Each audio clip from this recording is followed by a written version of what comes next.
తప్పు చేసిన వాళ్ళని గత ప్రభుత్వం సంబంధించిన ఇది ఇట్స్ నాట్ అబౌట్ వెండట పగా ప్రతీకారం కాదు, కానీ వీళ్ళని స్వేచ్ఛగా కనుక వదిలేస్తే అదృష్టవశాత్తు ఈ రోజు వాళ్ళకి లేరు. వాళ్ళ కనుక ఉండుంటే వాళ్ళకి నిజంగా వాళ్ళకి సమాధానం చెప్పాల్సిన పరిస్థితి ఉంది. తప్పించుకొని పారిపోయారు ఈరోజు, తప్పించుకొని పారిపోయారు వాళ్ళు. We have to make them accountable అధ్యక్ష. We have to bring them into accountability. They have to be penalised.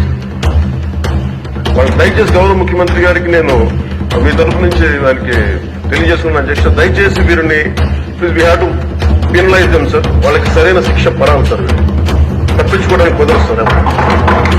ఏదంటే రేపు పొద్దున ఒక ట్రాఫిక్ కానిస్టేబుల్ బలం ఇవ్వాలి అంటే ఆపగలవంటి వాళ్ళు ఏమంటారు సార్ లోపల. నేను చిన్నపాటి కానిస్టేబుల్ అయితే నాకేమనిపిస్తుంది, మీరు పెద్దోళ్ళు అయితే వదిలేస్తారు, మమ్మల్ని అయితే పట్టుకుంటారంట. మనకు రూలింగ్ కి, గవర్నెన్స్ కి, అడ్మినిస్ట్రేషన్ కి నైతిక బలం పోతుంది.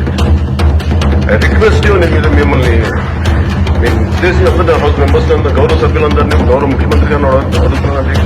మీ ద్వారా they have to be punished and they have to be penalised whoever they are.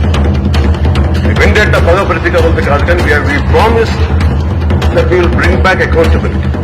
We promise we will give a clean and clear governance. We have to live up to it. Thank you.